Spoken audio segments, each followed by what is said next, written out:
Livro do Jogador. Parte 1. Criando personagens. Capítulo 3. Classes. Mago. Wizard. Regras do D&D 5e. Uma produção RPG Next.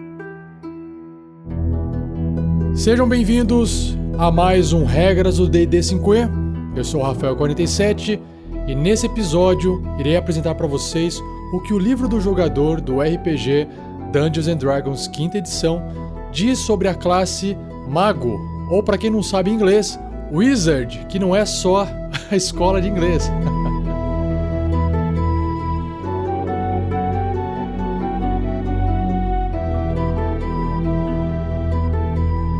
Seja você também um guerreiro ou uma guerreira do bem. Para saber mais, conheça nossas metas e recompensas na campanha do Padrim em www.padrim.com.br/rpgnext.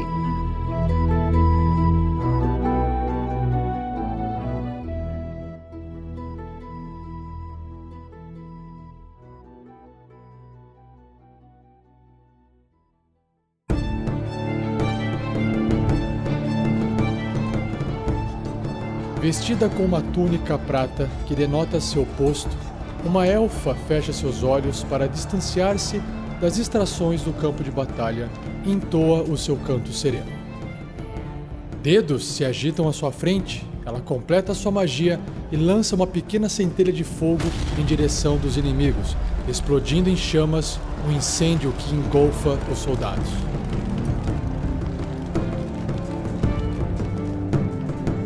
Verificando mais uma vez o seu trabalho, um humano inscreve um círculo mágico com giz no chão de pedra.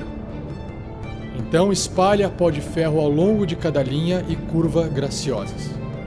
Quando o círculo está completo, ele murmura um longo encantamento. Um buraco se abre no espaço dentro do círculo, trazendo um cheiro de enxofre de outro plano bem distante.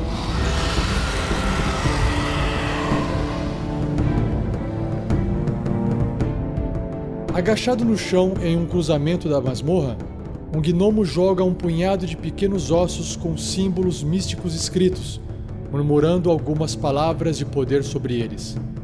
Ele fecha os olhos para receber as visões mais claramente, acena com a cabeça lentamente, e então abre os olhos e aponta para baixo, indicando a passagem à sua esquerda.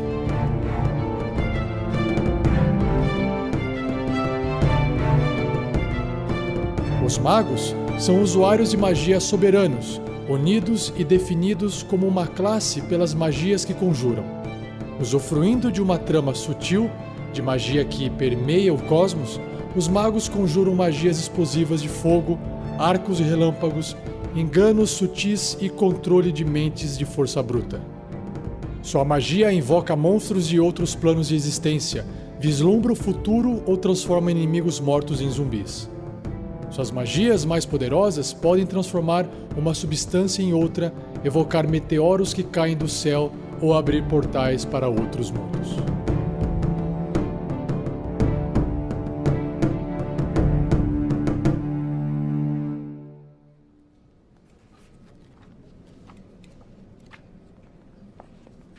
Continuando então no livro do jogador, na descrição da última classe do livro, o Wizard, Mago.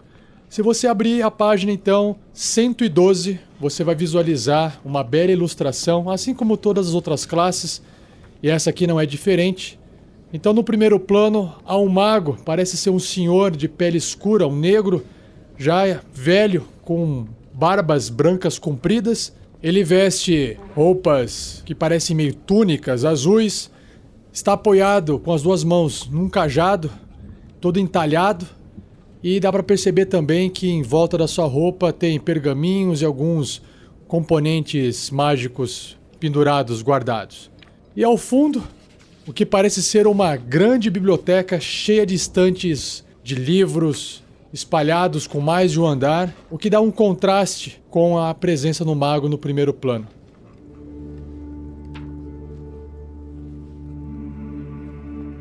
E é dentro dessa biblioteca cheia de livros que eu vim aqui conversar com o nosso amigo. Por favor, se apresente. Você não quis falar o seu nome para mim? Eu sou Crotaron, o Mago Supremo. Pelo menos em breve eu vou ser. Crotaron, que nome legal, Crotaron. Gostei do seu nome. Obrigado, senhor de gravatinha borboleta. Vejo que você vem de outros planos. Estou visitando. Que bom. Então, Crotaron, me diz, ou diz para os nossos ouvintes, o que um mago, né, um wizard, ou uma maga, né, pode ser uma mulher também, tem a relação deles em relação ao estudo do arcanismo. Conta pra gente.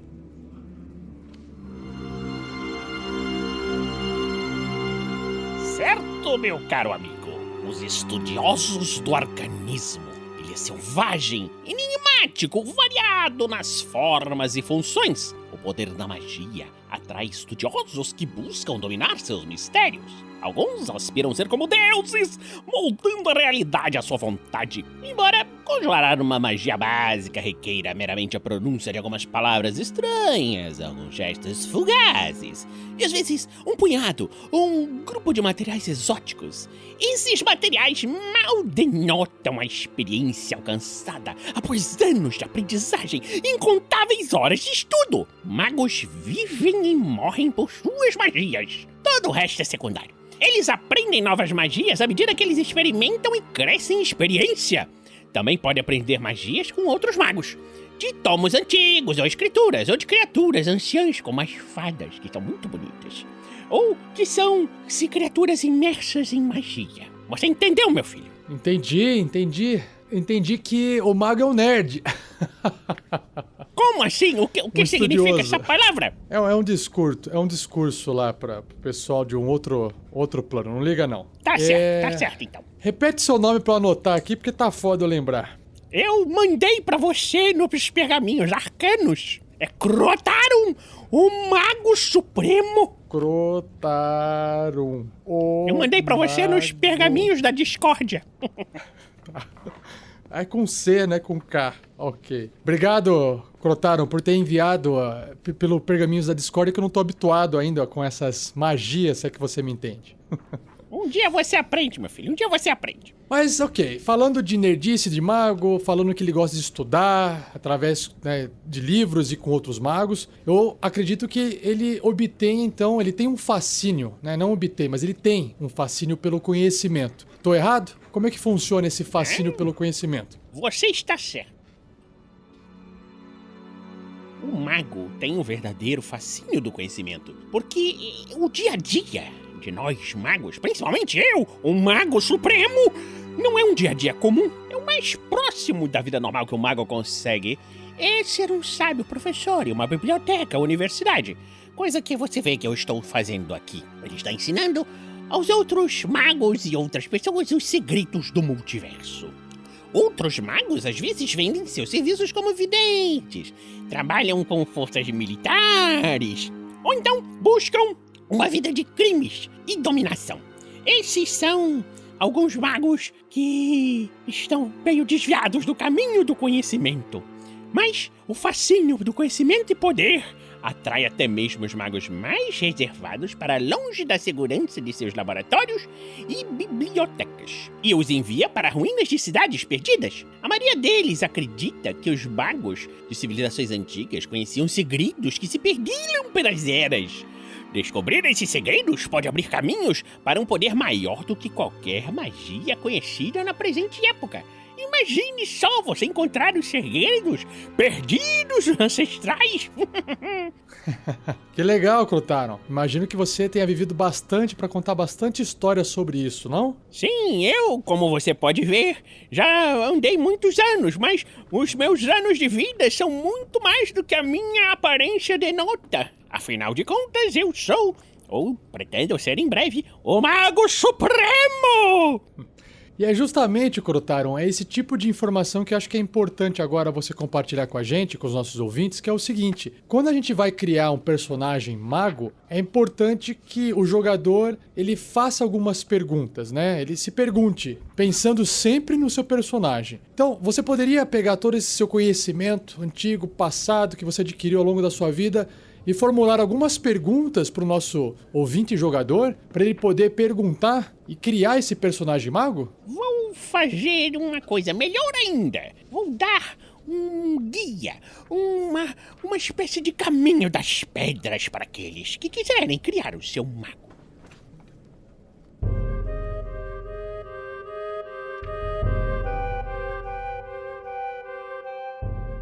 Para criar um personagem mago, você precisa ter uma história com um evento extraordinário. Como é que foi o seu primeiro contato com a magia? Você descobriu que tinha aptidão para isso? Ou você tem um talento natural, estudou muito e praticou incessantemente? Você encontrou alguma criatura mágica? Ou um tomo muito antigo que ensinou a você o básico da magia? O que tirou você de uma vida de estudos? Seu primeiro contato com o conhecimento mágico deixou sedento por mais? Você teve uma informação de uma fonte secreta do conhecimento inacessível a outros magos? Você talvez esteja simplesmente ansioso para testar suas habilidades com magia recém-descobertas frente aos perigos. Ótimas dicas, Clotharon. Eu acho que com essas perguntas o nosso ouvinte vai conseguir ter algumas ideias para criar, principalmente o passado, né, do seu personagem e justificar o porquê que ele se tornou um mago e sabe fazer magias. E, continuando para aqui conhecer o presente, no livro... você tem que saber o seu passado. Exatamente. E para a gente poder continuar entendendo como é que se constrói um personagem mago, o livro agora continua com a parte sistêmica, né? Então você pode construir um mago rapidamente, seguindo algumas sugestões que eu vou citar aqui que o livro traz para vocês.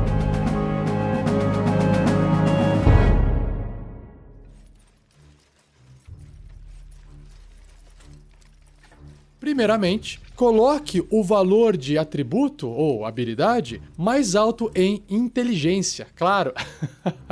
O mago vai ter que ter bastante inteligência para ser mais eficaz. E aí ele sugere que o segundo atributo pode ser constituição, que dá vida, ou destreza, que te dá agilidade e logo vai te dar um pouco de defesa a mais do que o normal. E o livro continua. Se você, jogador, planeja se unir à escola de encantamento, e o Clotharon vai falar pra gente mais na frente o que são essas escolas, né? Depois eu chamo ele aqui de volta pra falar. Então, se você escolher essa escola de encantamento, faça com que o carisma, o atributo carisma, seja o segundo melhor valor do seu personagem, ok? Continuando aqui, além de você ter definido a ordem desses atributos, escolha também o antecedente sábio. E terceiro, escolha os truques, ou seja, magias de nível 0, aquelas que você pode fazer à vontade, que são truques de luz e raio de gelo. E além de adicionar as seguintes magias de nível 1, que ele sugere no seu grimório, ou seja, o seu livro de magias, que são armadura arcana, enfeitiçar pessoas, mãos flamejantes, mísseis mágicos, queda suave e a magia sono.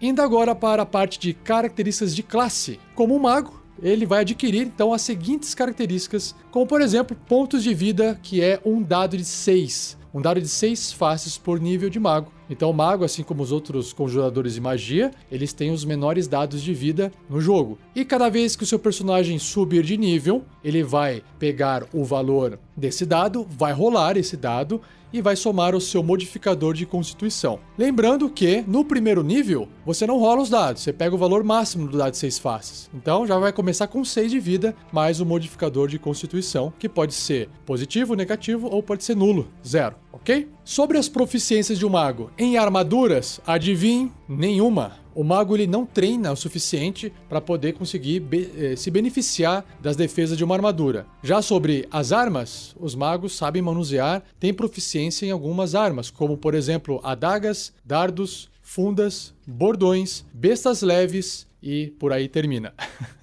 E ferramentas, nenhuma ferramenta específica aqui no sistema do jogo. Sobre os testes de resistência, nós temos 2. Inteligência, claro, e sabedoria, né? As duas principais mentais. E perícias ou habilidades, como eu gosto de falar, você vai poder escolher para o seu personagem 2 entre arcanismo ou arcana, história, intuição, investigação, medicina e religião. Na parte de equipamento, o seu mago irá começar com o seguinte: Vamos lá, são as opções. A, um bordão ou B, uma adaga. Como vocês podem ver, o Clotharon talvez tenha escolhido a parte A, pois ele está segurando um bordão nas mãos.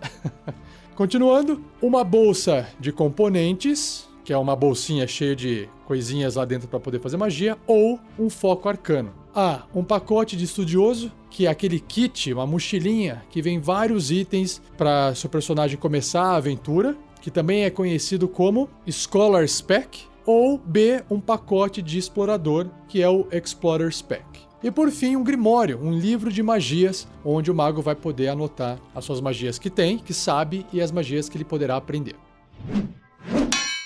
Entrando na parte das regras sobre conjuração, ou seja, como é que um mago faz magia, como um estudante de magia arcana, o seu personagem, ele possui um livro, como eu já falei, chamado de Grimório, ou em inglês Spellbook, né, um livro de magias, que revela os primeiros vislumbres do verdadeiro poder do seu personagem. Claro que agora a gente não vai esmiuçar tudo sobre o que significa magia, porque lá no capítulo 10 eu vou lançar novos episódios falando sobre as regras gerais de magia, e no capítulo 11 também a gente vai descrever melhor como é que funciona, qual é o efeito de cada magia. Então eu não vou explicar agora nesse episódio. Continuando, sobre os truques de um mago, ou seja, magias de nível 0, a partir do primeiro nível de personagem, o seu mago vai conhecer 3 truques à escolha da lista de mago. Então você vai lá na lista de mago de magia, lá no capítulo do livro 11, né, 10 e 11, você vai ver quais as magias que tem, e aí você vai escolher a magia, os truques para o seu mago. E outra coisa que é importante é que aqui no livro existe uma tabela, e essa tabela mostra quantos truques o seu mago sabe fazer, porque ele começa aprendendo 3, quando ele atinge o 4º nível de personagem, ele aprende um novo truque, quando ele atinge o 10º nível, o 5º truque, e aí ele não consegue aprender novos truques até acabar a carreira dele no nível 20. Agora falando um pouquinho mais sobre o Grimório, o seu livro de magias. No primeiro nível, o seu personagem possui um Grimório contendo 6 magias de mago de primeiro nível, à sua escolha. Mesma coisa, você vai escolher quais magias você quer. Um Grimório não contém truques, porque os truques estão na mente do mago, não precisa anotar no livro. E como é que o mago prepara e conjura as magias? Como é que ele faz magias? Então, a tabela, o mago, ela mostra quantos espaços de magia o seu personagem possui para fazer essas magias de primeiro nível ou níveis superiores. E lembrando que uma magia, ela pode ter do nível 1 até nível 9 no máximo. Para conjurar uma dessas magias, você tem que usar um espaço de magia do nível daquela magia ou nível superior. Então, por exemplo, uma magia de nível 1, ela pode ser feita no nível 1, pode ser feita no nível 2, pode ser feita no espaço de nível 3. Agora, uma magia de nível 2, ela jamais poderá ser feita num espaço de magia de nível 1, apenas 2 ou superior. E cada vez que o seu personagem fizer uma magia, ele vai gastar o espaço da magia que ele escolheu. E aí ele recupera esses espaços quando ele termina um descanso longo. Ou seja, fez aquela dormida básica de um dia para o outro, né? Antes de eu dar mais um pouco de exemplo, vamos dar uma olhadinha na tabela aqui do mago. Então vamos lá. No nível 1, você tem 2 espaços de magia. No nível 2, 3 espaços de magia. Quando o mago chega no 3º nível de personagem, opa, ele agora sabe fazer magias de nível 2. E aí conforme ele vai evoluindo, vai avançando, ele vai aprendendo a fazer magias mais e mais poderosas. Então no 5º nível ele sabe fazer magias de 3º nível, no 7º nível magias de 4º nível, no 9º nível ele consegue fazer magias de 5º nível, no 11º nível magias de 6º nível, no 13º nível de personagem magias de 7º nível, no 15º nível de personagem magias de 8º nível, e no 17º nível de personagem, ele consegue fazer as magias mais poderosas, que é a magia de 9º nível. Claro que ele não vai conseguir fazer um monte dessas magias no dia, né? Porque cansa muito o personagem. Então, continuando, como é que funciona? O seu personagem, imagina, né? Ele tá com o livro lá. Ele prepara, então, uma lista de magias de mago que estão disponíveis para serem conjuradas. E aí, para fazer isso, ele vai escolher o número de magias de mago do Grimório igual ao modificador de inteligência. Então, por exemplo, o seu mago tem 14 de inteligência, então ele vai ter mais 2 de bônus, né? Mais 2 de modificador. Mais o nível do mago no mínimo 1. Então, se o seu personagem está no nível 1 e ele tem inteligência 14, então o modificador é mais 2, no nível 1 é 1, 2 com 1 dá 3. Então, o seu mago com uma inteligência 14 no primeiro nível de personagem, ele consegue preparar 3 magias. Ficou claro? Então, essa magia, ela precisa ser do mesmo nível que o espaço disponível que o seu personagem tem para conjurar. Então, nesse caso, no primeiro nível, ele vai poder preparar 3 magias de primeiro nível. Tem um outro exemplo aqui que o livro dá. Se você é um mago de terceiro nível, um mago mais avançado, você possui 4 espaços de magia de primeiro nível e 2 espaços de magia de segundo nível, igual eu falei ali na tabela agora há pouco. Como a inteligência é 16, ou seja, mais alta, vai ter um bônus de mais 3 nessa inteligência. A lista do seu personagem de magias preparadas, ela vai poder incluir 6 magias, porque é 3 do bônus e 3 do nível do seu personagem. E aí, essas magias podem ser de primeiro nível e de segundo nível que ele estiver dentro do livro de magias. Ok? Em qualquer combinação. Se o seu personagem preparar a magia, por exemplo, de nível 1, chamada Mísseis Mágicos, que é uma magia bem famosa, ele poderá conjurá-la utilizando um espaço de magia de primeiro nível ou de segundo nível. Que nesse caso, se ele fizer essa magia no nível 2, ela vai ficar mais forte. Ela vai ter mais mísseis mágicos, vai causar mais dano. Lembrando que, quando o seu mago conjurar a magia, ele fizer a magia, isso não remove o poder ou efeito da lista de magias preparadas. Só gasta os espaços de magia. É como se ele estivesse ficando cansado de fazer tantas magias. Por fim, nessa parte de preparo e conjuração de magias, o seu personagem ele poderá mudar essa lista de magias preparadas quando ele terminar um descanso longo. Ou seja, ele deu aquela dormidona, aquele descansão de um dia para o outro, 8 horas descansando, ele pode rearranjar as magias preparadas. Então, preparar uma nova lista de magias de mago requer que ele gaste um tempo estudando o livro, estudando o Grimório e memorizando as palavras e gestos para efetivamente conjurar a magia. Ao menos 1 minuto por nível de magia para cada magia que o seu mago quiser preparar da lista. Então, por exemplo, preparar a magia Mísseis Mágicos demora 1 minuto, porque ela é uma magia de nível 1, ok? Esse é só um exemplo. Continuando aqui, antes de eu começar a explicar para vocês sobre a habilidade que o mago usa para conjurar as magias, eu sei que o Crotaro tá aqui me olhando com uma cara que tá querendo falar alguma coisa e explicar mais sobre o Grimório. Tem mais coisas que eu acabei não falando. Crotaro, pode falar pra gente aí, o que tem mais o Grimório, por favor? Finalmente, meu filho, o Grimório de um mago. É o item mais importante que nós possuímos. As magias que você pode adicionar em seu Grimório à medida que sobe de nível refletem suas próprias pesquisas arcanas, conduzidas à sua maneira, bem como as suas descobertas sobre a natureza do próprio multiverso. Você pode encontrar outras magias durante as suas aventuras, como um feitiço escrito em um pergaminho que estava num baú de algum mago maligno, por exemplo, ou então em um tomo empoeirado em uma biblioteca antiga. Copiar uma magia para um Grimório é uma coisa que um mago precisa sempre se lembrar de fazer. Quando você encontrar uma magia de mago de primeiro nível superior, você pode adicioná-la ao seu Grimório, desde que seja de um nível que você possua espaços de magia, além de dispor do tempo para decifrá-la e copiá-la.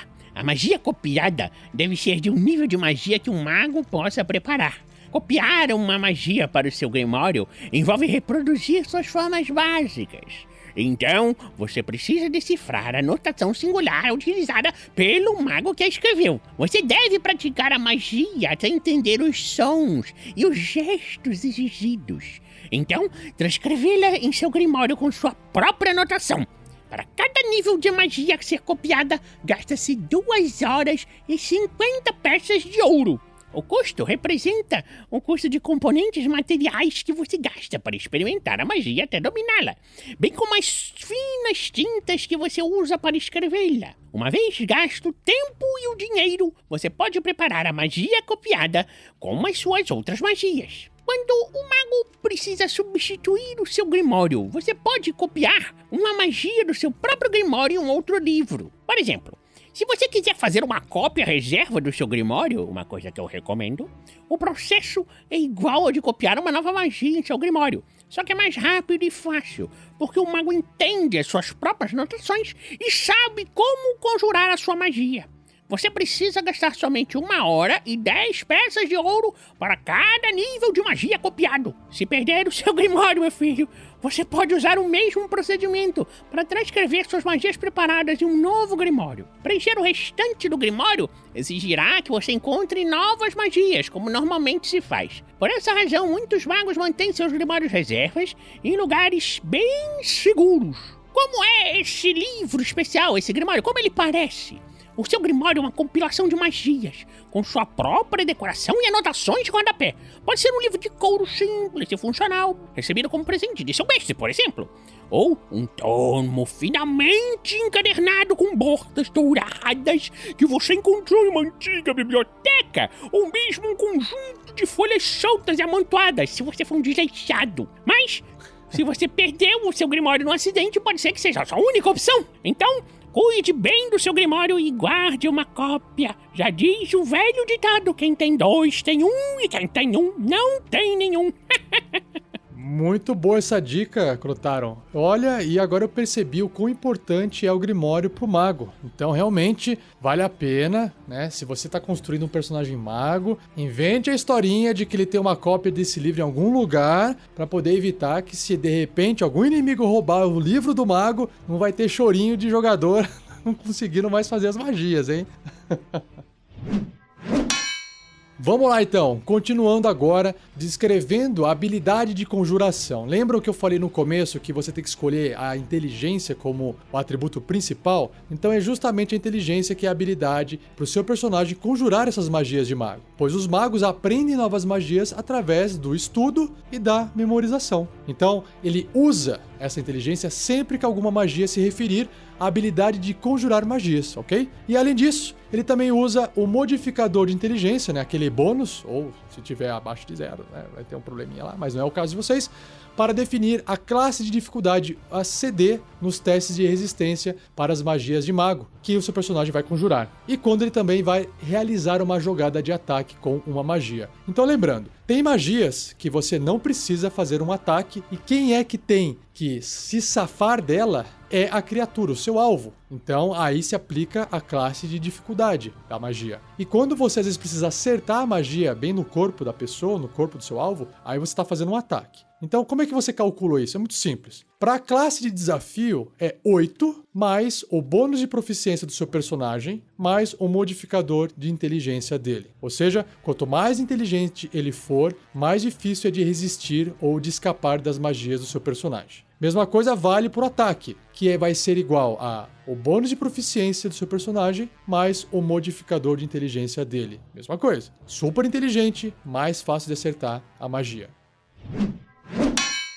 Sobre a parte de conjuração de ritual, uma parte legal aqui, um destaque, né? Porque ele pode conjurar qualquer magia de mago como um ritual, se aquela magia possuir um descritor ritual, entre aspas. Desde que possua em seu Grimório, né? Então, se ele não tiver no Grimório, essa magia não vai poder fazer, claro. E o mago não precisa ter essa magia preparada, porque é um ritual. Ele vai sentar, vai abrir o livro e vai usar aquele tempo ali para poder transformar aquela magia como se fosse um ritual. Outra coisa que tem no livro é o foco de conjuração, o foco utilizado para fazer magias. Se o mago não quiser usar a bolsinha de componentes materiais, ele pode escolher ter um foco arcano, e esse foco arcano vai ser encontrado no capítulo 5 do livro do jogador do D&D 5ª edição, e eu não vou falar disso agora, porque a gente vai descrever em episódios futuros, mas esse foco pode ser utilizado então para poder fazer as magias de mago. É como se fosse a varinha do Harry Potter, provavelmente vai ter alguma coisa parecida com isso. E como é que o seu personagem mago aprende magias de primeiro nível ou superior? Como é que funciona essa regra? A cada nível de mago adquirido, o seu personagem poderá adicionar 2 magias de mago à sua escolha no Grimório dele. Ou seja, independente dele ter encontrado um livro ou um pergaminho para poder fazer uma cópia de uma magia, quando ele subir de nível, ele vai escolher uma magia ali e aprender aquela magia. E aí converse com o seu mestre para tentar definir como é que ele aprendeu a fazer aquilo lá, né? Cada uma dessas magias deve ser de um nível que ele possua espaços de magia, conforme mostrado mostrado na tabela Mago que eu já falei para vocês.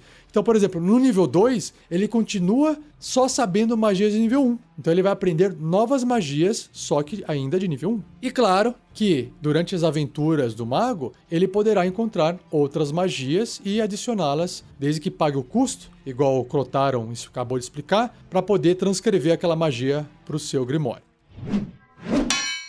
Quais outras habilidades o seu personagem mago tem, ainda no nível 1? Olha só que legal. Recuperação arcana. Ou seja, o seu personagem aprendeu como recuperar um pouco da energia mágica estudando o Grimório dele. Uma vez por dia, quando ele terminar um descanso curto, aquele descanso rapidinho de 1 hora ali, só para tirar o pó assim da roupa depois de um combate, o seu personagem poderá escolher espaços de magia gastos para recuperá-los. Os espaços gastos a serem recuperados podem ser de qualquer combinação de níveis de magia, desde que sejam iguais ou inferiores à metade do nível do seu personagem de mago arredondado para cima, e nenhum deles seja de 6º nível superior. Então, por exemplo, se o seu personagem é um mago de 4º nível, ele pode recuperar até 2 espaços de magia, ou seja, metade do nível, certo? Que foram gastos. O seu personagem pode recuperar o espaço de magia, por exemplo, de 2º nível, se você quiser, e um outro espaço de 1º nível. Porque no 4º nível você tem tantos magias de 2º nível quanto de 1º nível, ok? Isso é muito bom,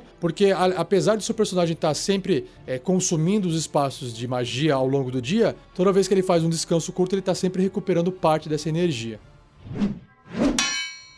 Já no 2º nível de mago, o seu personagem aprende ou desenvolve a tradição arcana. Então, quando ele atingir esse 2º nível, você poderá escolher uma tradição arcana, que vai moldar a prática de magia de uma das 8 escolas que depois o Crotaron vai apresentar pra gente. Essas escolas são abjuração, adivinhação, conjuração, encantamento, evocação, ilusão, necromancia e transmutação. A gente já vai detalhar um pouco mais sobre elas, porque cada uma dessas escolas vai trazer um benefício específico para o seu personagem. E também, lógico, depois do 2º nível, quando o seu personagem estiver no 6º, no 10º e no 14º nível, também vai ter novos poderes através dessa escola. Quando o seu personagem chegar no 4º nível, ele vai ter um incremento no valor de atributo ou habilidade, como está escrito no livro, como todos os outros personagens de qualquer classe. Todo mundo chegou no 4º nível, tem um incremento no valor dos seus atributos. E novamente no 8º, no 12º, no 16º e no 19º nível. O que representa esse incremento no valor de habilidade? Basicamente você vai escolher um atributo entre força, constituição, destreza, inteligência, sabedoria, carisma e vai falar assim, bom, escolhi inteligência, vou colocar mais 2 pontos em inteligência. Agora, se você quiser escolher 2 atributos, por exemplo, inteligência e constituição, você pode colocar 1 ponto em cada. E aí cabe a você escolher, gastar 2 pontos em uma ou 1 ponto em 2. Como padrão, o livro deixa claro que você não pode elevar um valor de habilidade ou atributo do seu personagem acima de 20 com essa característica, beleza? Agora, dando um salto, antes de a gente começar a falar mais sobre as tradições arcanas, quando o seu personagem estiver no 18º nível, ele alcançará tamanha maestria em determinadas magias que ele vai poder conjurá-las à vontade. Isso se chama habilidade de dominar magia. Então, você escolhe uma magia de mago de 1º nível e uma magia de mago de 2º nível do Grimório do seu personagem. Ele vai conjurar essas magias em seu nível mínimo, ou seja, nível 1, nível 2, sem gastar espaços de magia quando as estiver preparadas. Olha só que legal, que forte, né? O mago pode estar sempre fazendo alguma magiazinha fraca, que ele já escolheu ali, sem gastar espaço de magia. Então tá fazendo quase que automaticamente, sem se cansar. Caso o seu personagem queira, ele poderá conjurá-las com um espaço de nível superior, ou seja, vamos pegar lá, míssil mágico. Eu quero fazer no nível 5, né, de magia. Só que aí, nesse caso, você vai ter que gastar o espaço de magia do seu personagem como normalmente se faz, beleza? E quando o seu personagem mago atingir o 20º nível, o último nível da classe, ele tem uma assinatura mágica, ou seja, ele adquire o domínio completo de 2 poderosas magias e poderá conjurá-las sem muito esforço. Ou seja, é mais ou menos igual dominar magia, só que mais forte. Então o que você faz? Escolha 2 magias de mago de 3º nível em seu Grimório com uma assinatura mágica. Então, ele vai ter sempre essas magias preparadas e elas não contam como magias preparadas na lista de magia. Além dele poder conjurar cada uma dessas magias escolhidas uma vez ao dia, como magias de terceiro nível. Olha que fantástico, é muito mais forte, né? Sem gastar nenhum espaço de magia. Quando o seu personagem fizer isso, ele não poderá fazê-lo de novo, né? Usar essa habilidade novamente antes de terminar um descanso curto ou um descanso longo. Se o seu personagem quiser conjurar essas magias com espaços de níveis superiores, a magia gastará espaços de magia como normalmente se faz. Então ficou bem claro aqui, né? Só pode usar as magias se estiver naquele nível que o livro descreve. E agora, finalmente a gente chegou nas tradições arcanas. E eu acho que melhor do que eu, né, vou deixar aqui pro Crotaro explicar um pouquinho mais o que são tradições arcanas. Crotaro, por favor. Obrigado, Rafael. Vamos falar das tradições arcanas.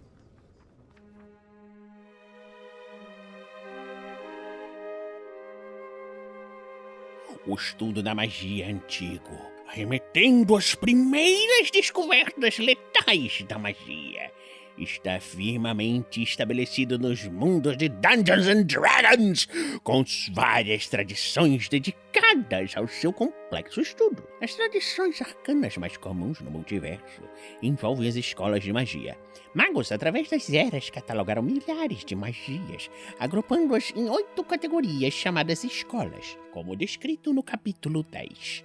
Em alguns lugares, essas tradições são literalmente escolas. Um mago pode estudar na escola da ilusão, enquanto outro estuda em um ponto diferente da cidade na escola de encantamento. Em outras instituições, elas funcionam mais como departamentos acadêmicos, com faculdades rivais, competindo por estudantes e financiamentos. Mesmo os magos, que treinam aprendizes na solidão de suas próprias torres, utilizam essa divisão da magia em escolas como um instrumento pedagógico, já que as magias de cada escola requerem um domínio de técnicas diferentes. Então, vamos falar sobre as escolas. A escola de abjuração. A escola de abjuração enfatiza magias que bloqueiam, expulsam ou protegem. Detratores dessa escola dizem que sua tradição trata de contradição, negação, ao invés de asserções positivas. Você compreende, no entanto, que terminar efeitos nocivos, proteger os fracos e banir influências malignas é tudo menos um vazio filosófico. É uma vocação de orgulho e respeito. Chamados de abjuradores, membros dessa escola são procurados quando espíritos sinistros precisam ser exorcizados, quando locais importantes devem ser guardados contra espionagem mágica e quando portais para outros planos de existência precisam ser selados. Que legal, Crotaro. Então, basicamente, a escola de abjuração tem a ver com defesa, né? Se fosse para resumir numa palavra, né? Defesa. Vai, proteção. Pronto.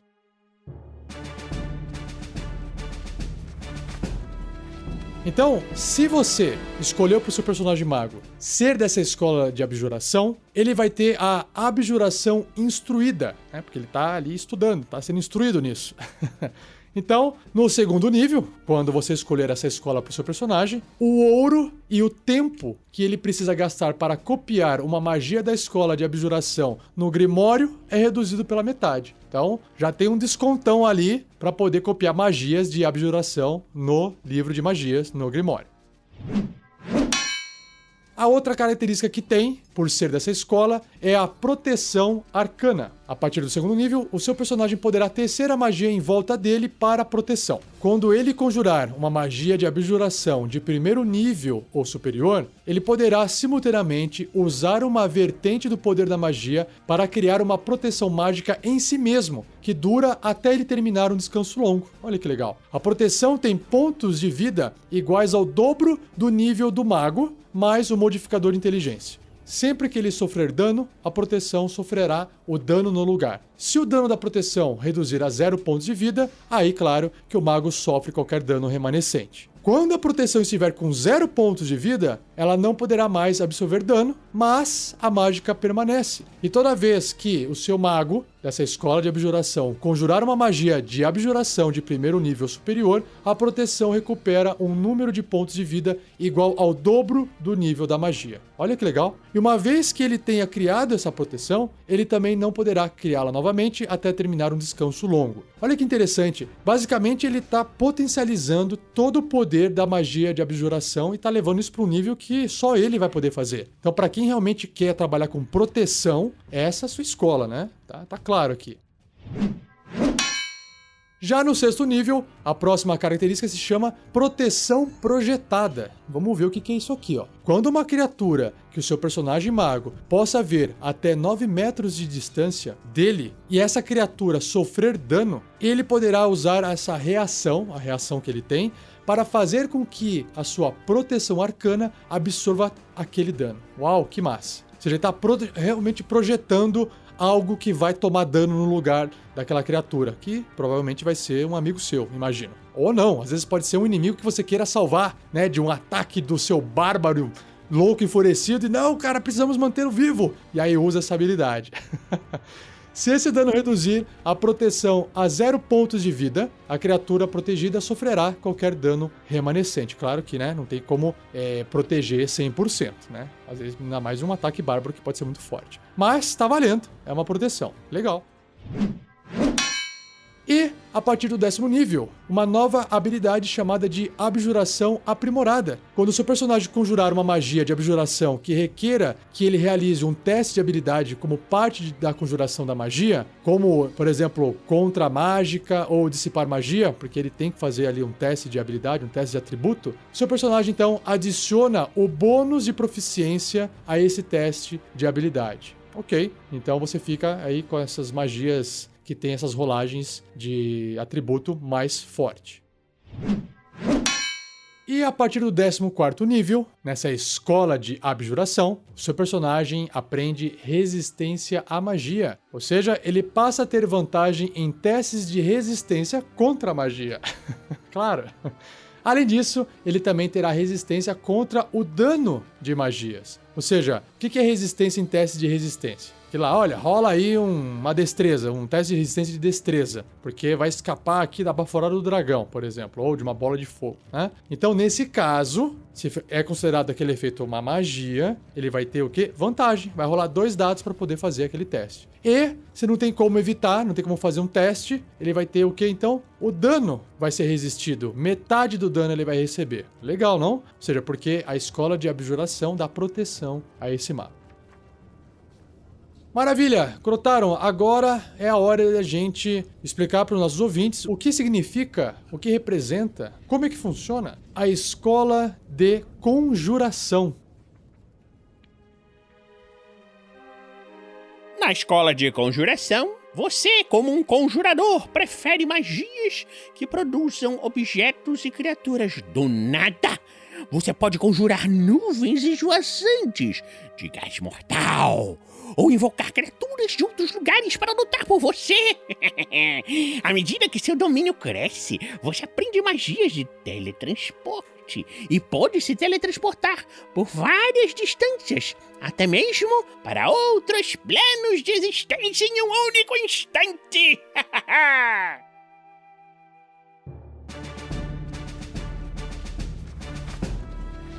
Maravilha! Então, quando você escolher para o seu personagem mago essa escola, no 2º nível, olha só que interessante, ele vai ter o quê? A conjuração instruída, que é a mesma coisa que a abjuração instruída, segue a mesma lógica. O ouro e o tempo que o seu personagem precisará gastar para copiar uma magia da escola de conjuração para o grimório dele é reduzido à metade. A partir do 2º nível, a Conjuração Menor é o nome da nova habilidade. Ou seja, quando o seu personagem escolher essa escola, ele poderá usar a ação dele para conjurar até um objeto inanimado na mão ou no chão, em um espaço desocupado que ele possa ver até 3 metros de distância. 3 metros são 2 quadradinhos. Esse objeto não poderá ter mais do que 90 centímetros de largura, nem pesar mais de 5 quilos, e a forma dele deverá ser de um objeto não mágico que, claro, o mago já tenha visto na vida. Esse objeto é visivelmente mágico, emanando penumbra, ou seja, uma luz meio fraca, a 1,5 metros, ou seja, um quadradinho de distância dele. Então, todo mundo que olhar vai perceber que aquilo é um objeto mágico por causa desse brilho que sai dele. E o objeto desaparece depois de 1 hora, quando ele usar essa característica novamente, ou se ele sofrer qualquer dano. Então assim, pensa o seguinte, né? Criar esse objeto pode ser para atrair criaturas com uma inteligência mais baixa, para criar uma distração, para poder talvez até criar ali um agrado para alguém num evento, né? Numa taverna. Então assim, tem muito mais uma função de roleplay, né, de narrativo, do que sistêmico mecânico, porque ele também não vai causar dano, não vai fazer muita coisa, não vai fazer nada, a não ser interferir no que está acontecendo no cenário, com as criaturas ou com as pessoas em volta desse objeto que você criou. A partir do 6º nível, a nova habilidade adquirida se chama Transposição Benigna, ou seja, o seu personagem poderá usar a ação dele para se teletransportar até 9 metros em um espaço desocupado que ele possa ver, ou seja, é basicamente 6 quadradinhos. Além disso, ele poderá escolher um espaço ao alcance que esteja ocupado por uma criatura, pequena ou média, e se essa criatura for voluntária, eles dois se teletransportam trocando de lugar. Olha só que legal. Às vezes isso aí pode ser utilizado, né? Ô guerreiro, entra aqui no meu lugar que eu tô aqui ferrado. Uma vez que ele usar essa característica, não poderá usá-la novamente até terminar um descanso longo ou até conjurar uma magia de conjuração de 1º nível ou superior. Ou seja, recarrega esse poder de teletransporte aí, fazendo magias de 1º nível. Eu achei muito legal essa habilidade.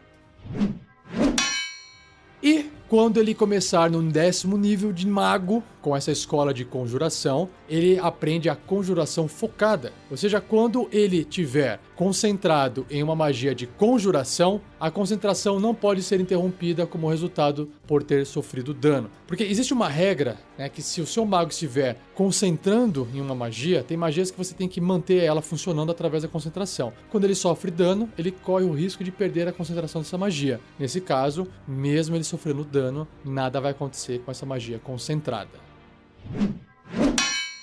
E a partir do 14º nível, a habilidade nova adquirida se chama Invocações Resistentes. Qualquer criatura que o seu personagem mago invocar ou criar com uma magia de conjuração terá 30 pontos de vida temporários, ou seja, é uma invocação mais resistente.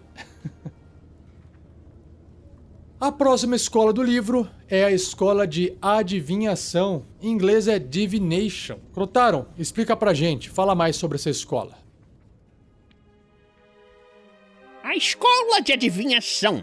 Os conselhos de um adivinho são procurados tanto pela realeza quanto pelos plebeus comuns, por todos que buscam uma compreensão mais clara do passado, presente e futuro. Como um adivinho, você se esforça para separar os véus do espaço, tempo e da consciência, de modo que você possa ver claramente. Você trabalha para dominar magias de discernimento, visão remota, conhecimento sobrenatural e previsão.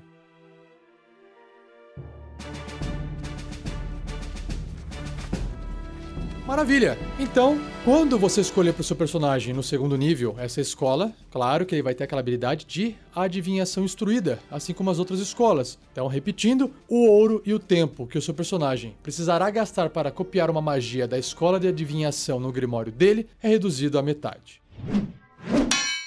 Ainda no 2º nível, ele se torna um prodígio, que faz com que seu personagem tenha vislumbres do futuro, né? Isso começa a aparecer na consciência dele. Ou seja, quando ele terminar um descanso longo, você vai ter que rolar 2 dados de 20 faces e você anota esses números. Então você, jogador do seu mago, poderá substituir qualquer jogada de ataque, teste de resistência ou teste de habilidade do seu personagem, ou até outra criatura que fez, que, claro, ele tinha que estar vendo esse personagem, por um desses 2 números que você rolou e anotou. Vale a pena lembrar que você deve fazer isso antes da rolagem e você pode substituir uma rolagem dessa forma apenas uma vez por rodada, né? Você tem 2 números lá, tem que usar apenas um deles. Então eu achei muito legal essa mecânica de você prever o futuro, né? Você está anotando o número, claro que o número pode sair um número ruim, mas uma hora pode ser que seja interessante você acabar escolhendo aquele número ruim, porque aquele número ruim pode ser menos pior do que a rolagem que você fez. Então, né? A não ser que seja um 1, né? Aí não tem muito como escapar. Ou a não ser que você queira usar esse 1 para poder causar alguma confusão também em algum momento. Deixa eu fazer uma pequena correção aqui. Eu recebi um e-mail do Hugo Sr. X Rosa. Muito obrigado, Sr. X. Que nesse caso de tirar 1 no dado, e se você anotou esse 1 no papel, caso uma outra criatura, um monstro, tire 20, por exemplo, no dado, ou até um resultado que possa acertar você ou um colega seu, você pode trocar esse valor pelo número 1 que você anotou no papel. Então você transforma, às vezes, até um acerto ou um acerto crítico em uma falha crítica, por exemplo. Então eu acabei não dando ênfase nessa parte e acabei deixando isso escapar. Então, Sr. X, muito obrigado por essa dica e realmente esse poder ele se torna muito mais forte quando você pode também trocar o resultado que você anota com o resultado das rolagens dos seus inimigos. Cada rolagem dessas de premonição pode ser usada apenas uma vez. E quando o seu personagem terminar um descanso longo, ele perderá qualquer rolagem de premonição que não tenha sido usada. A partir do 6º nível, a nova habilidade se chama Especialista em Adivinhação, que representa que conjurar magias de adivinhação para o seu personagem se tornou tão fácil que isso requer apenas uma fração do esforço dele para conjurar, para fazer as magias. Ou seja, quando ele conjurar uma magia de adivinhação de 2º nível ou superior usando um espaço de magia, ele vai recuperar um espaço de magia gasto. Olha que legal. O espaço de magia que ele recupera deve ser de um nível inferior ao da magia conjurada e não pode ser maior do que 5º nível. Então, exemplo, você estava lá fazendo uma magia de nível 3 e você quer recuperar um espaço de magia de nível 2. Porque ela é inferior, então você pode. Ou um espaço de magia de nível 1. E não tem por que você fazer isso, né? Porque o nível 2 é melhor. Mas, às vezes, você fez de novo uma magia de nível 3. E você quer recuperar mais um espaço de magia, mas os de nível 2 estão todos já recuperados. Então, você recupera um espaço de magia de nível 1. Então, é legal que você meio que se auto-recarrega fazendo as próprias magias. Achei muito legal. A partir do 10º nível, nasce o quê? Um 3º olho no seu personagem, bem no meio da testa. Não, isso aqui é só uma metáfora, pessoal. O que representa isso? Ele poderá usar a ação dele para aumentar os poderes de percepção. Ou seja, quando ele fizer isso, por isso que tem o 3º olho, né? O seu personagem vai escolher os benefícios a seguir, que dura até ele ficar incapacitado ou realizar um descanso curto ou longo. E o seu personagem não poderá usar essa característica novamente até ele ter terminado um descanso longo, aquela dormidela longa. Então, quais são as habilidades que ele pode usar? Os benefícios aqui, ó. Visão no escuro, visão etérea, compreensão maior e ver invisibilidade. Então, vamos lá. Visão no escuro, você adquire visão no escuro com alcance de 18 metros, como descrito no capítulo 8. Bom, se você já é de uma raça que já enxerga no escuro, esse poder aqui não vai ter utilidade para você. Então, vamos ver os outros. Visão etérea. Você pode ver no plano etéreo com alcance de 18 metros. Aí já começou a ficar interessante. Porque o plano etéreo é um plano que meio que copia um pouco o plano material. Então, às vezes, tem coisas que podem estar escondidas lá que vocês não estão enxergando no plano material. Então, pode ser que tenha algo aí na história que justifique o seu personagem chegar no éter, né, no plano etéreo. O outro se chama compreensão maior, ou seja, o seu personagem poderá ler qualquer idioma, o que pode ser muito interessante para uma aventura. E por último, ver invisibilidade, o que parece ser o mais forte de todos, pois o seu personagem poderá ver criaturas e objetos invisíveis até 3 metros de distância dele, aos quais ele tem a linha de visão. 3 metros não é muito longe, né? São 2 quadradinhos e tem que ter linha de visão, não pode ver atrás da parede, mas pelo menos está enxergando alguma coisa invisível, né? E a partir do 14º nível, ele se torna um prodígio maior. Ou seja, as visões nos sonhos do seu mago se intensificam e pintam um quadro mais preciso na mente dele do que está para acontecer. Ou seja, ele está prevendo o futuro de forma mais precisa. Você vai rolar 3 dados de 20 faces ao invés de 2 e vai anotar esses valores. Pronto. Então ficou mais forte aquela habilidade chamada prodígio. Por isso que se chama prodígio maior. A próxima escola, que a gente vai citar aqui do livro, é a Escola de Encantamento. Notaram? Por favor. Como membro da Escola de Encantamento, você afiou suas habilidades de entrar magicamente e seduzir outras pessoas e monstros. Alguns encantadores são pacifistas, que fascinam os violentos para que larguem suas armas e enfeitiçam os cruéis para pedir misericórdia. Outros são tiranos que dominam magicamente os involuntários, obrigando-os a servi-lo. A maioria dos encantadores está em algum lugar dentre esses extremos.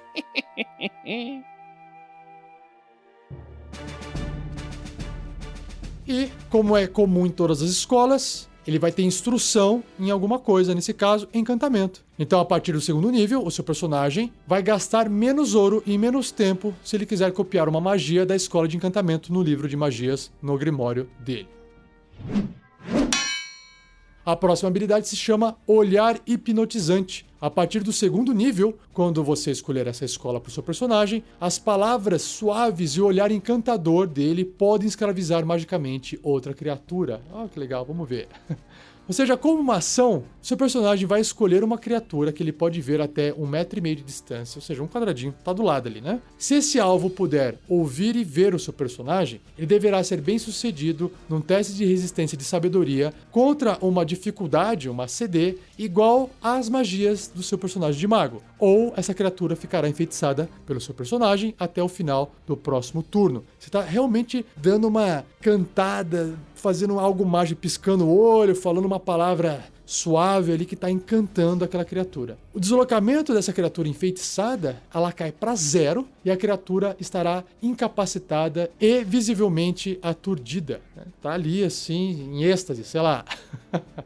Nos turnos subsequentes do seu personagem, ele poderá usar a ação dele para manter esse efeito, estendendo a duração até o final do próximo turno dele. No entanto, o efeito termina se o personagem se afastar a mais de 1,5 metro da criatura, se a criatura não puder nem ver e nem ouvir o personagem seu, ou se a criatura sofrer dano. Mas aí, até aí, imagina, tá lá encantando, o ladino vem lá por trás, causa um ataque furtivo e aí já foi, né?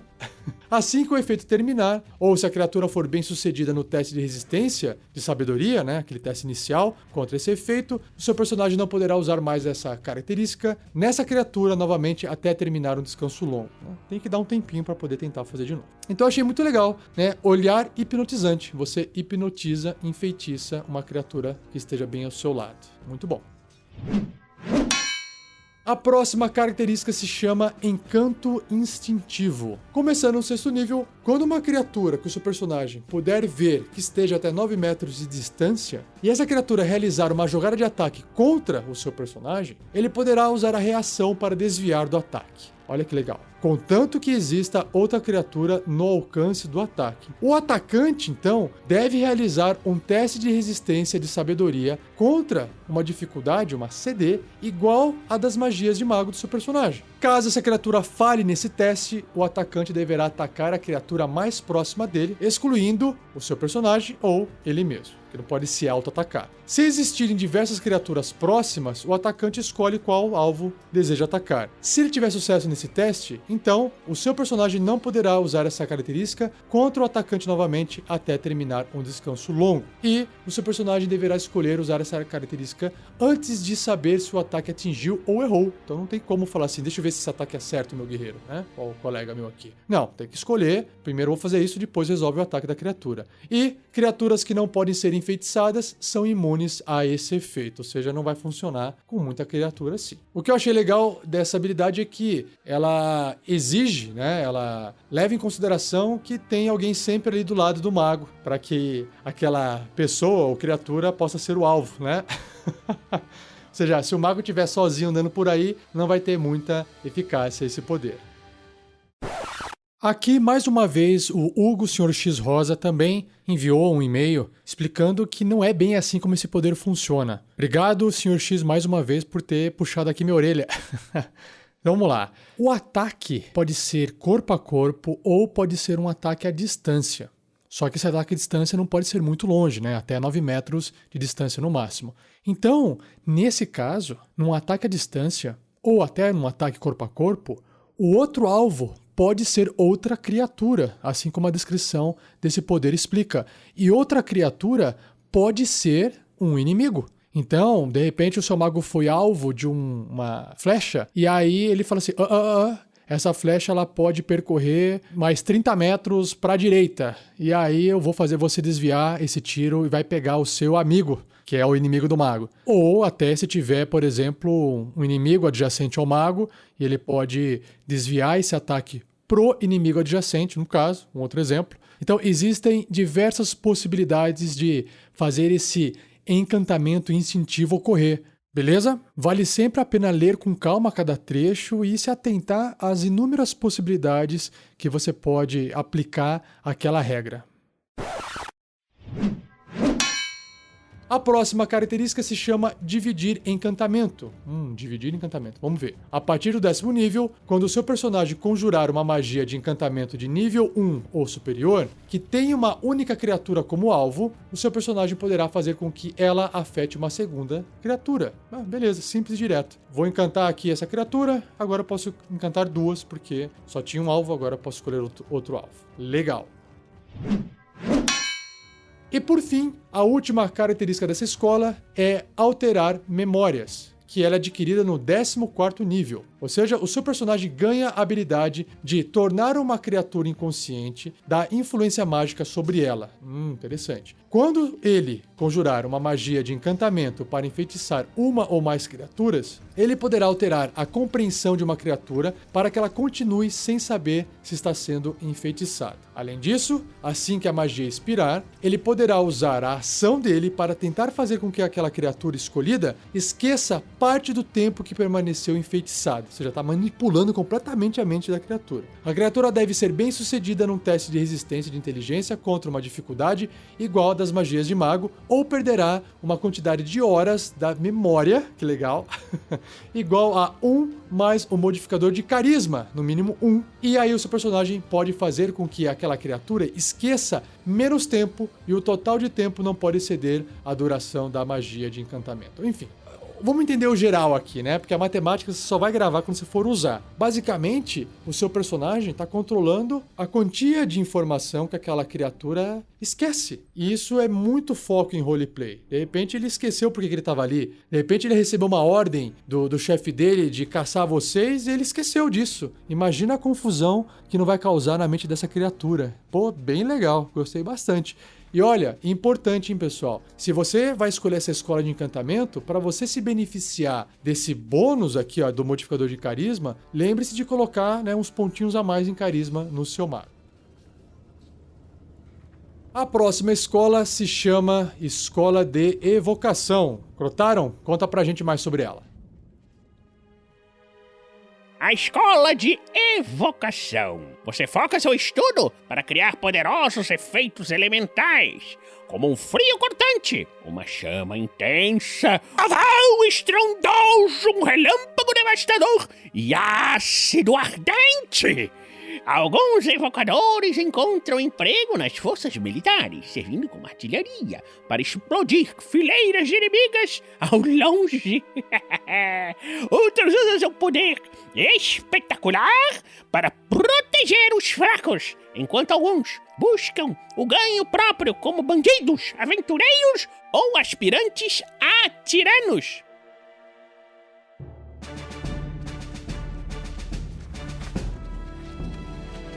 Maravilha! Então, como todas as outras escolas, a evocação instruída vai fazer com que o seu personagem no nível 2 gaste menos ouro e menos tempo para poder copiar uma magia da escola de evocação no seu grimório. Ainda a partir do 2º nível, uma nova característica adquirida se chama esculpir magias. Ou seja, o seu personagem poderá criar bolsões de segurança relativa contra os efeitos das magias de evocação que o seu personagem mesmo faz. Quando ele conjurar uma magia de evocação que afeta outras criaturas que ele possa ver, ele poderá escolher um número delas igual a 1 mais o nível da magia. Essas criaturas escolhidas passam então automaticamente nos testes de resistência contra a magia conjurada que o seu personagem acabou de fazer, e elas não sofrem dano, se normalmente sofreriam metade de um sucesso no teste de resistência. Então vamos lá. Para que serve isso? Evocação são as magias basicamente de causar dano, né? Bola de fogo, relâmpago e por aí vai, né? Míssil mágico. E aí o que acontece? Você está fazendo uma bola de fogo lá no meio de um monte de criatura e é justamente esculpir essa bola de fogo num formato, abrir buracos para que essa magia não cause dano nos seus colegas. Então é justamente isso que está descrevendo essa característica. Isso é muito eficaz, muito bom. Achei bem legal. Truque potente é a próxima característica adquirida a partir do 6º nível de mago. Ou seja, os truques, aquelas magias de nível 0 do seu personagem, que causam dano, afetam até mesmo criaturas que evitariam a força daquele efeito. Quando uma criatura passar em um teste de resistência desses truques que você vai realizar, ela ainda vai sofrer metade do dano, se existir, mas não sofre nenhum efeito adicional. Porque os truques são magias fraquinhas e quando exige um teste de resistência, não causa dano nenhum, mesmo que a criatura passe, né? Magias como bola de fogo, por exemplo, se você passar num teste de resistência de destreza, mesmo assim você vai levar metade do dano. Então, nesse caso, o truque potente transforma os truques numa magia um pouco mais forte, apenas para quando o inimigo, as criaturas, não conseguem passar nesses testes de resistência, porque eles vão ainda levar metade do dano, beleza? A partir do 10º nível, a evocação potencializada é a nova característica do seu mago. Ou seja, ele poderá adicionar o modificador de inteligência dele no resultado das jogadas de dano de qualquer magia de evocação de mago que ele conjurar. O bônus de dano se aplica a uma rolagem de dano da magia, não a múltiplas rolagens. Então, se você fizer uma magia que exige várias rolagens de dano, esse bônus se aplica apenas a uma rolagem, ok? Não a múltiplas rolagens. Mas, de qualquer forma, é um dano a mais, e esse dano a mais pode fazer toda a diferença.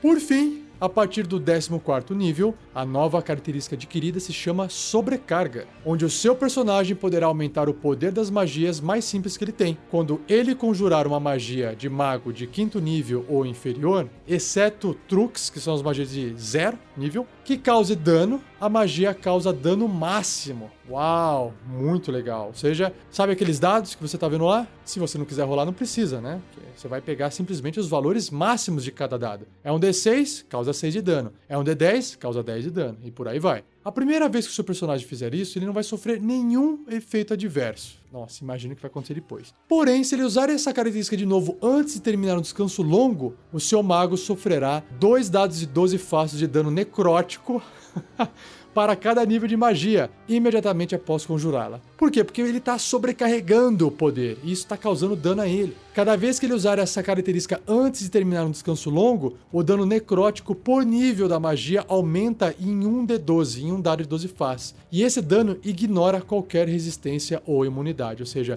é bem de dentro para fora, não tem como evitar esse dano, de nenhuma forma. O que é legal disso é que às vezes o seu personagem, né, estão lutando ali, quer derrotar aquele inimigo, ele vai se sacrificar, vai realmente se sobrecarregar para poder causar dano máximo na magia que ele está fazendo, mesmo que ele, sei lá, caia ali morrendo com esse dano que ele vai sofrer. Eu acho muito legal esse tipo de efeito, porque pode criar até um plot narrativo interessante. Inclusive, imaginem que pode ter, às vezes, um mago amarrado sob tortura, ou sob um efeito onde ele fica se sobrecarregando e fazendo magias de nível 1, e sofrendo dano, e por aí vai. E aí o pessoal dá um jeito de curar ele. Imagina, né, plots narrativos envolvendo esse tipo de habilidade, eu acho bem legal. A próxima escola se chama Escola de Ilusão. Crotaro, manda bala. A Escola de Ilusão. Você focou seus estudos de magia, que ofuscam os sentidos, confundem a mente e enganam até mesmo os povos mais sábios. Sua mágica é sutil, mas as ilusões criadas pela sua mente afiada fazem o impossível parecer real. Alguns ilusionistas, incluindo muitos magos gnomos, são vigaristas benignos que usam suas magias para entreter. Outros são mestres mais sinistros da enganação, usando suas ilusões para apavorar e iludir os outros para ganhos pessoais.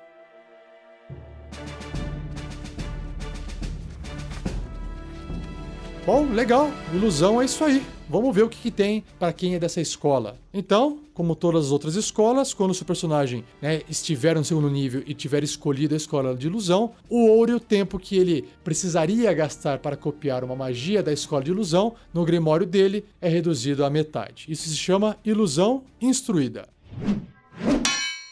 Ainda a partir do segundo nível, a ilusão menor aprimorada entra. Ou seja, quando o seu personagem escolher essa escola, ele aprende o truque ilusão menor. Se ele já conhecer esse truque, então ele aprende um truque de mago diferente, é a escolha que você quiser. O truque não conta no número de truques que o seu personagem conhece. Claro, é importante para não poder ficar competindo com o número de truques que ele já conhece. E quando o seu mago for conjurar ilusão menor, ele poderá criar tanto um som quanto uma imagem com uma única conjuração da magia. Então essa magia ilusão menor ela fica mais potente. Beleza, então para quem gosta de ficar fazendo essas ilusões, é bem interessante, também dá bastante plot narrativo e pode servir para muitas coisas, não? A partir do sexto nível, ilusões moldáveis. Olha que legal. Quando o seu personagem conjurar uma magia de ilusão que tenha duração de 1 minuto ou maior, ele poderá usar a sua ação para mudar a natureza da ilusão. Por exemplo, usando os parâmetros normais da magia para a ilusão, considerando que ele pode ver essa ilusão. Porque cada ilusão tem os seus parâmetros, sei lá, tamanho, talvez cor, talvez se é translúcido ou não, se flutua, se move, enfim. Então, essas ilusões se tornam mais moldáveis e ele vai poder alterar uma dessas características dela. Começando no 10º nível, a nova característica adquirida se chama Eu Ilusório. Ou seja, o seu personagem mago poderá criar uma duplicada ilusória dele mesmo em um instante, como uma reação instintiva ao perigo. Puf, apareceu uma duplicada. Quando uma criatura realizar uma jogada de ataque contra o seu personagem, ele poderá usar a reação dele para interpor essa duplicata ilusória entre o atacante e o seu personagem. O ataque erra, ele automaticamente, claro, e então a ilusão se dissipa porque provavelmente a ilusão é o que foi atacada. Uma vez que o seu personagem usar essa característica, ele não poderá usá-la novamente até terminar um descanso longo. Então assim, é interessante porque com uma reação basicamente você está fazendo com que o seu inimigo erre o ataque em você, beleza? E, a partir do 14º nível, a característica adquirida se chama Realidade Ilusória. Ou seja, o seu mago aprendeu o segredo de como tecer magia sombria em suas ilusões para torná-las semi-reais. Uau! Quando ele conjurar uma magia de ilusão de 1º nível ou superior, ele poderá escolher um objeto inanimado e não mágico, que é parte da ilusão, e tornar esse objeto real. Que legal! Ele então poderá fazer isso no turno dele, com uma ação bônus, enquanto a magia estiver em efeito. Então fez a magia com a ação, usa a ação bônus, já transforma um pedaço daquela ilusão numa coisa real. E complementando, o objeto permanece real por 1 minuto. Por exemplo, seu personagem pode criar uma ilusão de uma ponte sobre um abismo e depois torná-la real tempo suficiente para que seus aliados a atravessem. Que legal. Tá aí uma boa. É porque é uma ilusão e uma ilusão você não tem como interagir com ela, ela só parece uma ponte. E aí você transforma isso em real e o pessoal pode realmente passar pela ponte durante 1 minuto. Ou até esperar os inimigos virem e o tempo desse 1 minuto acabar. E aí a ponte cai. Fantástico. Legal, gostei. O objeto não pode causar dano ou qualquer tipo de ferimento direto a alguém. Nesse caso da ponte seria indireto. A ponte desapareceu. Tchau, tchau, inimigos. Curtam aí a queda. Vamos agora então para Escola da Necromancia. A Escola da Necromancia! A necromancia explora as forças cósmicas da vida, morte e morte-vida. À medida que você foca seus estudos nessa tradição, você aprende a manipular a energia que anima todas as coisas vivas. Enquanto progride, você aprende a retirar força vital de uma criatura, enquanto sua magia destrói o seu corpo, transformando a energia vital em poder mágico que você pode manipular. A maioria das pessoas vê necromantes como ameaças, ou até mesmo como vilões, devido à sua associação íntima com a morte. Nem todos os necromantes são malignos, mas as forças que eles manipulam são consideradas tabu por diversas sociedades.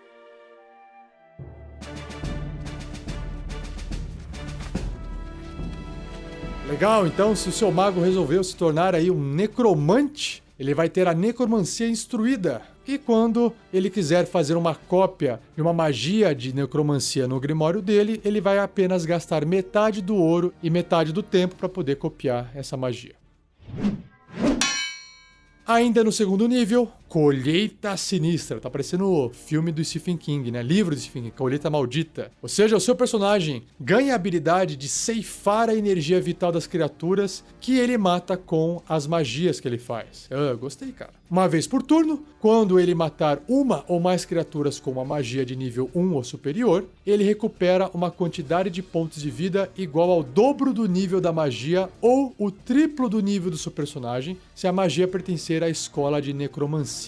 Uau, que legal. Ele não poderá receber esse benefício por matar constructos ou mortos-vivos, porque não tem vida, né? Então, seu personagem está fazendo uma magia e está, ao mesmo tempo, sugando a energia vital dessas criaturas que ele acabou de matar com as magias. Pô, gostei bastante. Legal. Dá um ar sombrio pro seu mago.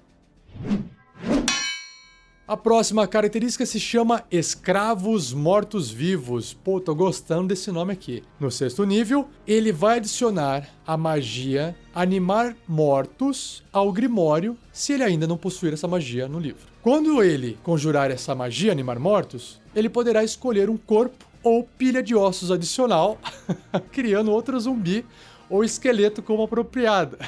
Que legal. Toda vez, então, que ele criar um morto-vivo através de uma magia de necromancia, ela terá os seguintes benefícios adicionais. Vamos lá, são 2. O primeiro é, o máximo de pontos de vida da criatura aumenta numa quantidade igual ao nível do mago. Legal, fica mais forte. E 2, a criatura adiciona o bônus de proficiência nas jogadas de dano. O mago tem lá X pontos de bônus de proficiência, e isso vai pro dano da criatura. Então a criatura tem mais vida e causa mais dano. Muito bom. A partir do 10º nível, a característica adquirida se chama Acostumado à Morte-Vida. Morte-Vida é tipo uma coisa junto com a outra. É o Undeath.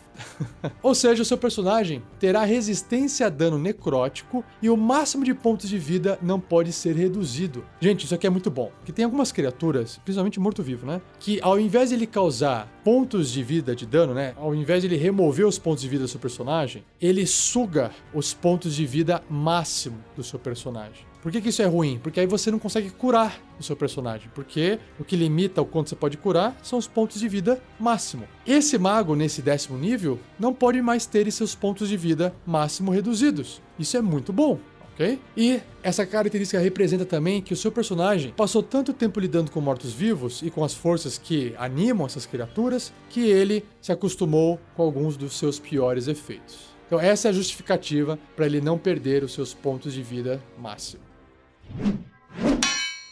E por fim, a partir do 14º nível, uma característica chamada Comandar Mortos-Vivos. Massa! Ou seja, ele poderá usar a magia para trazer mortos-vivos ao controle. Até os criados por outros magos, olha que legal. Então, com uma ação, o seu personagem poderá escolher um morto-vivo que ele possa ver até 18 metros de distância, ou seja, 12 quadradinhos. Essa criatura, morta-viva, deve realizar um teste de resistência de carisma com uma dificuldade igual às magias de mago do seu mago. Se essa criatura for bem sucedida, então ele não poderá mais usar essa característica nela novamente, né? Não funciona mais. Se ela falhar nesse teste de resistência, se a criatura falhar, então ela se torna amistosa ao mago e ela vai obedecer os comandos do mago até ele usar essa característica novamente. Uau, curti já. Mortos-vivos inteligentes são difíceis de controlar dessa forma, ok? Se o alvo tiver inteligência 8 ou superior, ele terá vantagem nesse teste de resistência. Se ele fracassar no teste de resistência e tiver inteligência 12 ou superior, ele poderá repetir o teste de resistência ao final de cada hora até que obtenha sucesso e se liberte. Ou seja, quanto mais inteligente for essa criatura,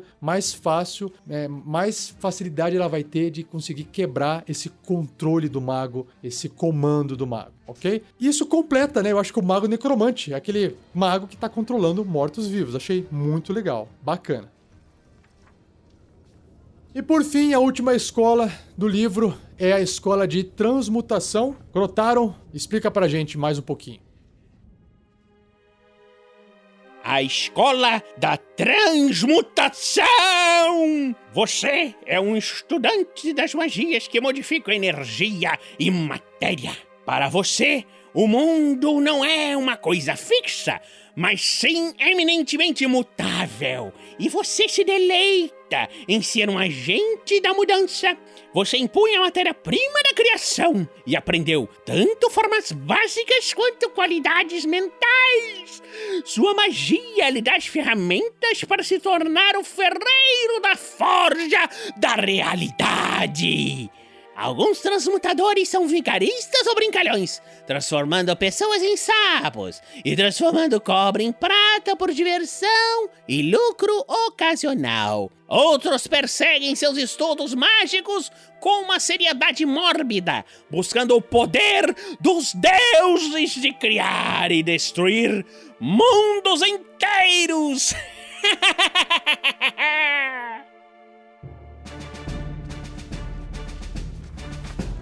Então, pra você que gosta de ter um mago que transforma as coisas, né? Quando o seu personagem tiver escolhido essa escola, ele então vai ter a transmutação instruída. O ouro e o tempo que ele vai gastar para copiar uma magia da escola de transmutação no grimório dele é reduzido à metade.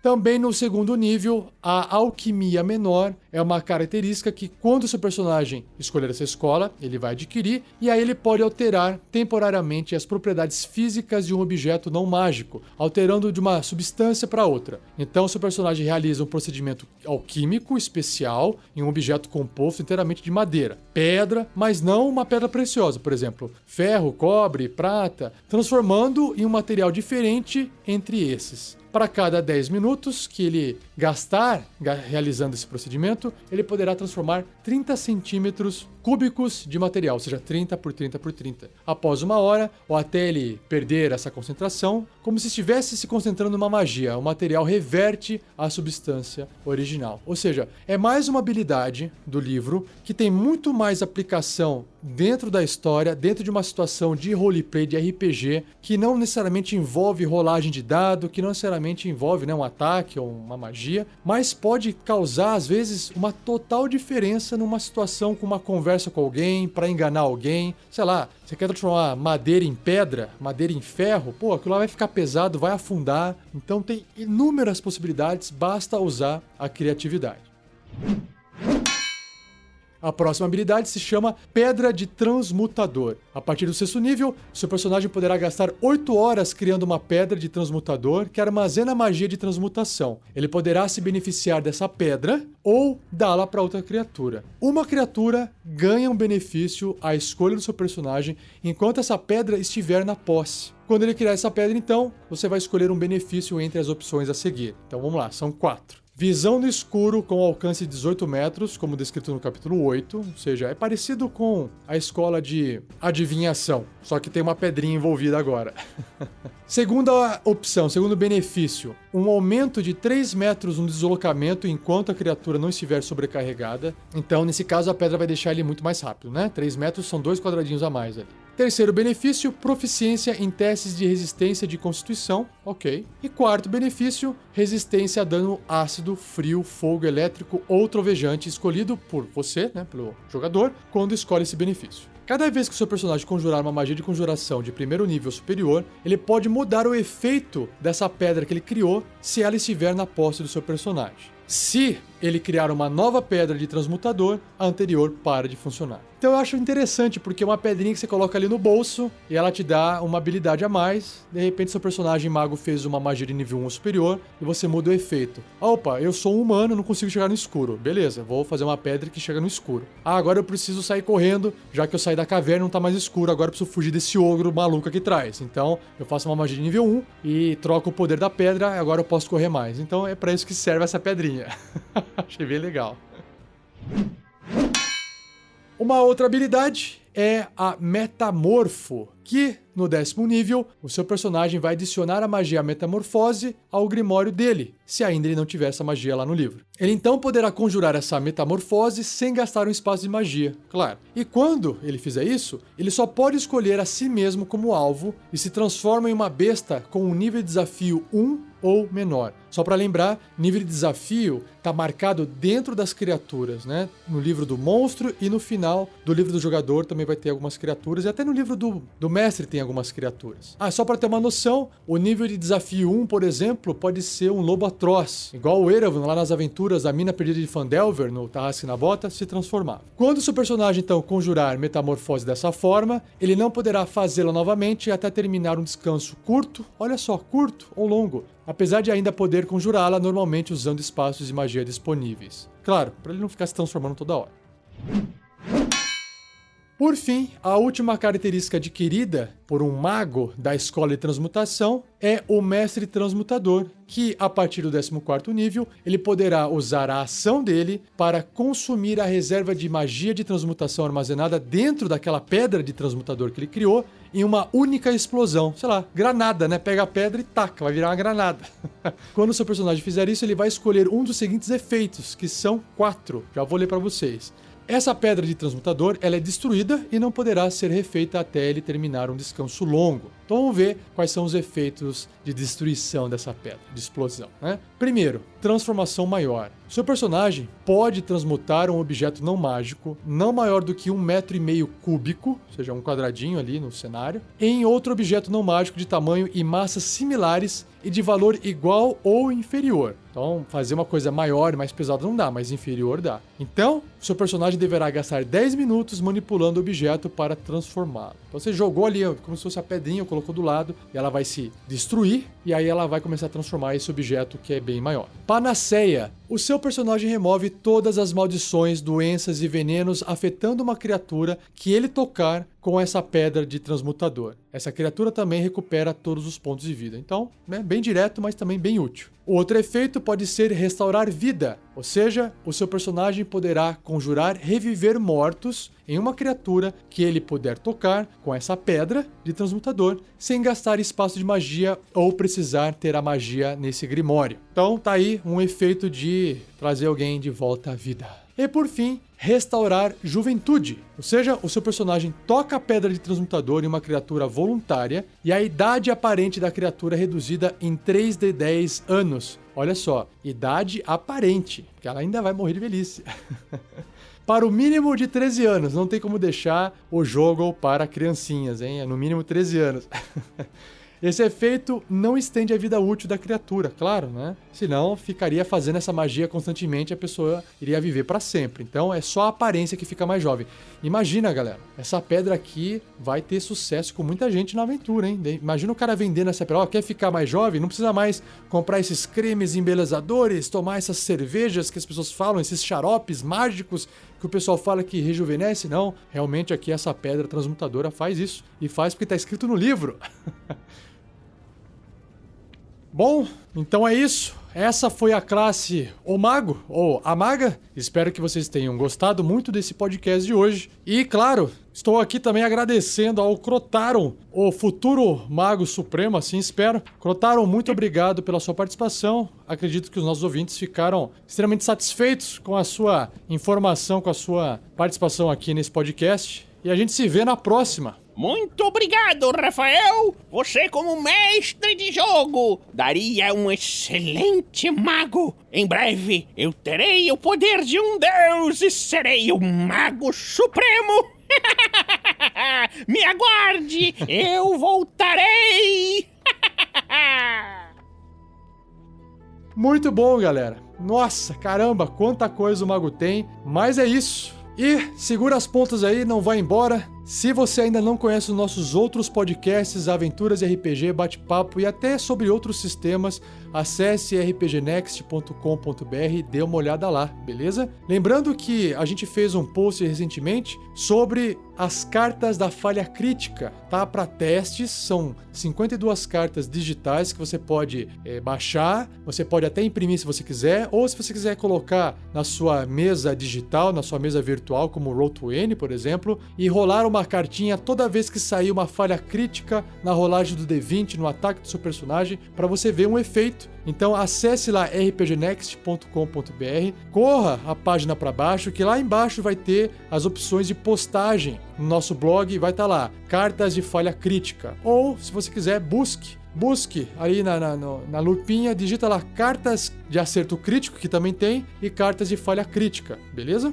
Teste e dê o feedback pra gente, que depois a gente faz o lançamento oficial dessas cartas ajustadas. Se você quer também nos ajudar e não sabe como, lembre-se que a gente tem uma campanha no Padrim, é uma campanha de financiamento coletivo recorrente. Você pode doar pelo menos R$1 por mês para ajudar no nosso projeto e fazer parte dessa família de produtores de conteúdos que a gente está tentando se tornar. E, claro, você vai ter o nosso eterno agradecimento. Agora, se você está gostando da leitura desse livro, você quiser comprar o livro do D&D Quinta Edição, claro que em inglês, que é a única versão que tem, acesse o nosso link de afiliado no site, que lá o livro vai sair pelo mesmo preço, só que a gente vai ganhar uns trocados para ajudar no projeto. E, se você quiser continuar a discussão sobre o mago, entre no post desse episódio, deixe seus comentários lá, que a gente pode trocar uma ideia. Não se esqueça de visitar nossas redes sociais no Facebook, Twitter, Instagram, YouTube. E claro, não perca o próximo episódio do Regras do D&D 5e, onde eu vou mudar finalmente de capítulo, indo para o capítulo 4, onde a gente vai falar sobre personalidades e antecedentes e backgrounds para os seus personagens. Beleza? Valeu, pessoal, um abração e até o próximo episódio.